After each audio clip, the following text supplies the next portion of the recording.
السلام علیکم ناظرین کرام، نئی ویڈیو میں آپ کو خوش آمدید کہتے ہیں۔ یہ دیوار پر لکھی تحریر دیکھیں۔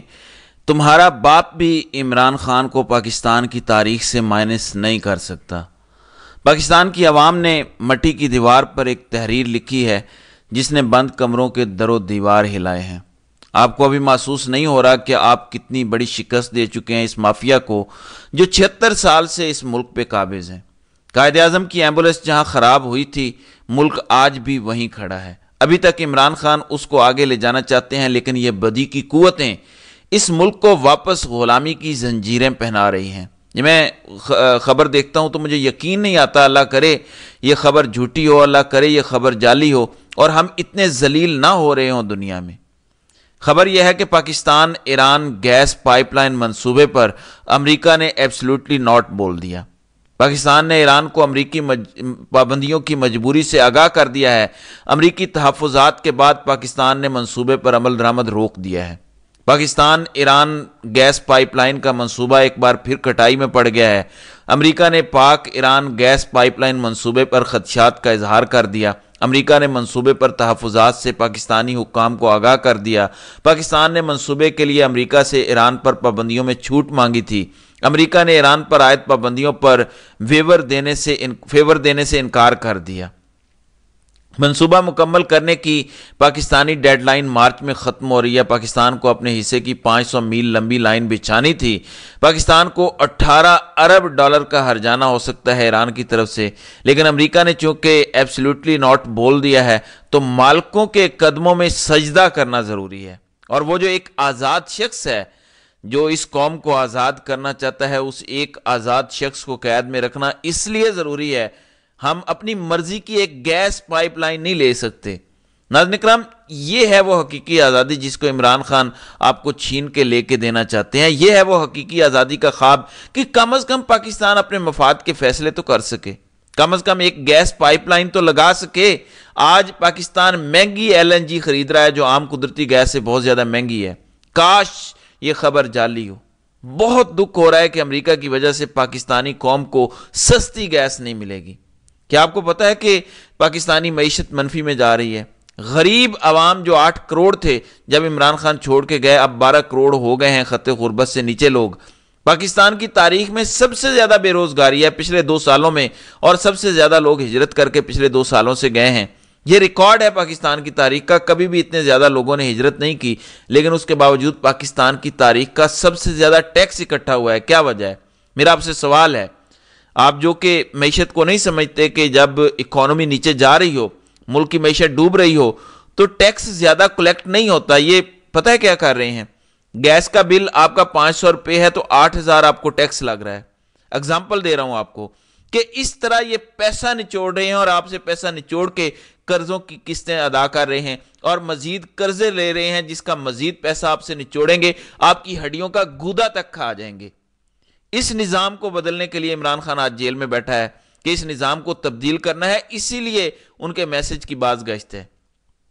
عمران خان نے بڑا سخت پیغام بھیجا ہے کہ کسی مینڈیٹ چور سے کوئی بات نہیں ہوگی کسی بھی قسم کی۔ حالانکہ شہباز شریف نے شاید کوئی باتیں کی ہوں گی کہ ہم کوئی آل پارٹیز کر لیتے ہیں، بیٹھ جاتے ہیں۔ ویسے میرا ایک مشورہ ہے عمران خان کی بات پر واپس آنے سے پہلے، کیونکہ ایک بڑی کارروائی ڈالی جا رہی ہے، اگر تو یہ پارٹیاں کہتی ہیں کہ سارے مل بیٹھتے ہیں پاکستان کے مسائل حل کر لیتے ہیں، تحریک انصاف کہے کہ ہم مل بیٹھنے کو تیار ہیں، آپ سارے فارم 45 کے مطابق نتائج جاری کر دیں، ہم تیار ہیں، ہم شہباز کے ساتھ بیٹھیں گے، نواز کے ساتھ بیٹھیں گے، زرداری کے ساتھ بیٹھیں گے، لیکن پہلے فارم 45 کے مطابق نتائج نکالیں، ان کو یہاں پہ پھنسائیں، ان کے ساتھ بیٹھیں اور ہر وقت یہی ڈیمانڈ رکھیں کہ ہمیں فارم 45 کے مطابق سارے نتائج دیں، اس کے بعد سارے بیٹھ کے قومی حکومت بنا لیں گے۔ عمران خان یہ لکھ کر گارنٹی دے دیں کہ ہماری 2/3 اکثریت بھی ہو جائے گی، ہم تب بھی ان کے ساتھ بیٹھ کے ملک کے مسائل حل کرنے کو تیار ہیں، لیکن ہمیں ہمارا اصل مینڈیٹ واپس کرو، پھر بیٹھیں گے۔ کیونکہ بیٹھنے کے پیچھے لاجک یہ ہے کہ سارے اکٹھے ہو جاؤ، اسٹیبلشمنٹ کو دور آؤٹ کر دو۔ اگر سیاستدان ایکا کر لیں تو اسٹیبلشمنٹ کے لیے تو کوئی جگہ نہیں رہے گی۔ ٹھیک ہے، عمران خان یہ کرنے کو تیار ہو جائیں گے کہ میری 2/3 اکثریت مجھے واپس کرو، اس کے بعد سارے سیاستدان مل بیٹھتے ہیں، چارٹر آف ڈیموکریسی ہے، جو بھی کرنا ہے کرو، تاکہ اسٹیبلشمنٹ کا سیاست سے پتہ صاف ہو۔ یہ جو برائی کی جڑ ہے 1947 سے جو جوکوں کی طرح ہم سے چپکے ہوئے ہیں ان سے جان چھڑا لیتے ہیں. باقی سیاستدان آپس میں لڑ لیں گے، اور سیاستدانوں نے کیا لڑنا ہے؟ اب تو عوام کو پتا ہے کہ جب وہ ووٹ دیتے ہیں تو ان کا فیصلہ حتمی ہوتا ہے. آپ کا فیصلہ ہوا کرے گا جب اسٹیبلشمنٹ نہیں ہوگی سیاست میں، تو رات کو فارم 47 بھی تبدیل نہیں ہو سکے گا. پھر الیکٹرانک ووٹنگ مشین پر ووٹ ہوں گے، اسی ٹائم نتائج سامنے آ جائیں گے، تو آپ کے ووٹ کی ویلیو ہوگی. آپ ہی اصل اسٹیبلشمنٹ ہیں اور پھر آپ ہی اصل اسٹیبلشمنٹ ہوں گے. تو یہی عمران خان کرنا چاہتے ہیں، لیکن دوسری جماعتیں یہ چاہتی ہیں کہ ہم نے جو ڈاکہ مار لیا اس کو ہضم کر لیں، پھر آپ ہمارے ساتھ بیٹھ جائیں. تو ایسا ہونے والا نہیں، اور عمران خان نے واضح پیغام دے دیا ہے کہ کسی سے بات نہیں ہوگی. باقی جو جماعتیں اپوزیشن کرنا چاہتی ہیں، جو اپوزیشن میں بیٹھنا چاہتی ہیں، ان کے ساتھ ضرور بات ہوگی. آج پیٹرول جو 275 کا تھا 279 کا ہو گیا ہے، نہ ڈالر اوپر گیا ہے نہ انٹرنیشنل پرائسز بڑھی ہیں، لیکن یہ آپ کو مزید پیٹرول مہنگا کرنے کی خوشخبری جاتے جاتے سنا رہی ہے کیئر ٹیکر حکومت.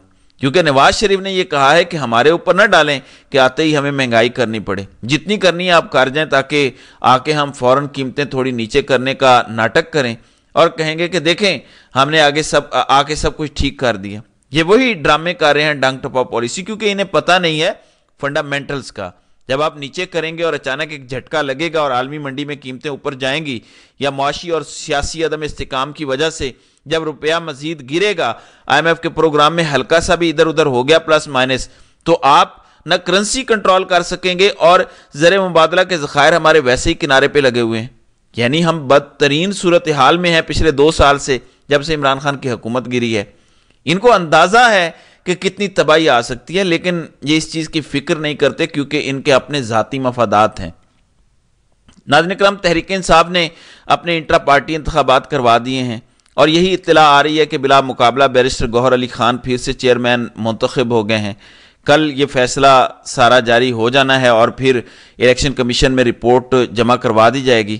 اب تحریک انصاف نے اس بار قاضی صاحب نے جو بھی اپنے فیصلے میں لکھا تھا کہ آپ نے اشتہار نہیں دیا، آپ نے لوگوں کو وقت نہیں دیا، اس بار تحریک انصاف نے تقریباً تمام بیسز کور کی ہیں. اخباروں میں اشتہار بھی دیا کہ ہمارے انتخاب ہو رہے ہیں، نومینیشن پیپرز بھی سب کے لیے اویلیبل تھے، آن لائن بھی اویلیبل تھے، ویسے بھی آفیسز میں اویلیبل تھے. اس کے باوجود وہ اکبر ایس بابر جو مورا بن کے جونک کی طرح پچھلے 10 سال سے تحریک انصاف کو چپکا ہوا ہے، اس نے کوئی کاغذات جمع نہیں کروائے اور نہ ہی الیکشن لڑا ہے.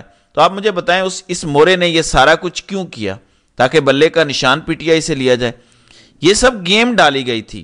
وہ نورین بیچاری رو رہی تھی، وہ بھی کہیں نہیں گئی کاغذات جمع کرانے الیکشن لڑنے کے لیے. تو نورین کا رونا بھی عسکری رونا تھا، اکبر ایس بابر کی پٹیشن بھی عسکری پٹیشن تھی، اور قاضی کا بلے کا فیصلہ بھی عسکری فیصلہ تھا. تو اس طرح پاکستان کو یہ 1947 سے تباہ کر رہے ہیں. اور اس بار تو انہوں نے علامتی طور پر فارم 47 میں ہی تبدیلی کر کے بتایا کہ ہم 47 سے تباہی کر رہے ہیں. دیکھ لو فارم 47 اس کا ثبوت ہے. کتنی عجیب بات ہے کہ 1947 سے جو قوتیں قابض ہیں انہوں نے فارم 47 کے ذریعے ہی تباہی نکالی. اس لیے میں آپ کو ایک کلپ سنانا چاہتا ہوں. شاید خاقان عباسی جو نون لیگ کے انر سرکل کا بندہ ہے سالہ سال سے، ان کے مطابق 2002 اور 2018 میں انہیں سیٹ کی آفر کی گئی تھی الیکشن والی رات. اس سے کیا چیز سامنے آتی ہے وہ میں کلپ کے بعد بتاتا ہوں. یہ ذرا ملاحظہ کریں کہ کس طرح سے 47 سال سے قابض قوتیں پاکستان کو تباہ کر رہی ہیں. یہ ذرا سنیں. آپ کو آفر ہو کہ آپ کو ہم سیٹ جتا دیتے ہیں، وہ پھر یہ فرسٹ ریاکشن بھی آپ کیا کریں گے اس میں؟ نہیں، میں مشکل ہے. مجھے 2 دفعہ آفر ہوئی ہے ماضی میں، 2002 میں، 2018 میں. یہ بوجھ اٹھانا مشکل کام ہے، میرے لیے مشکل کام ہے. ان لوگوں کے لیے مشکل نہیں ہے جو آج آپ کو اسمبلی کی سیٹوں پر نظر آئے بیٹھے؟ نہیں، یہ ان کا فیصلہ ہے. یہ ہے مشکل کام ہے. یقین کریں آپ ان کرسیوں پہ نہیں بیٹھ سکتے. جو لوگ بیٹھیں گے پتہ نہیں کیسے بیٹھیں گے. بہرحال جی، مجھے 2002 میں اور 2018 میں کرسی کی آفر ہوئی تھی. یعنی میری ہاری ہوئی سیٹ کے لیے رات کو مجھے فون آیا نامعلوم افراد کا کہ آپ کو جتا دیتے ہیں. جیسے خواجہ آصف نے واٹس ایپ میسج کر کے 2018 کی سیٹ جیتی تھی، جیسے رانا ثناءاللہ کو 2018 میں سیٹ ڈاکٹر نثار والی جتائی گئی تھی، لیکن اس بار ڈاکٹر نثار جٹ نے دھو دیا رانا ثناءاللہ کو. 18 میں بھی وہ جیتے تھے، اسی طرح خواجہ آصف ہارے تھے، اسی طرح باقی لیڈران بھی ہارے تھے، لیکن باقیوں کو جب فون آیا کہ آپ کو سیٹ دے دیں تو انہوں نے کہا ٹھیک ہے. خاقان عباسی کو جب فون آیا تو انہوں نے انکار کر دیا. تو اب یہ بات بڑے وثوق سے کہی جا سکتی ہے کہ 2013 میں بھی عمران خان سے سیٹیں چھینی گئیں، 2018 میں بھی چھینی گئیں، اس پر تو اب گواہیاں آ چکی ہیں اور نون لیگ کے اپنے لیڈرز کی گواہیاں آئی ہیں. تو یہ صورتحال ہے. 2024 میں تو تباہی پھیری گئی ہے. صوبائی اور وفاق کی 200 سے زائد سیٹیں انہوں نے چوری کی ہیں اور اگلی بار ان کو 500 سیٹیں چھیننی پڑیں گی، کیونکہ اگلی بار عمران خان اس سے بھی بڑا کلین سویپ کریں گے. تو کب تک اس طرح سے ڈاکے ماریں گے؟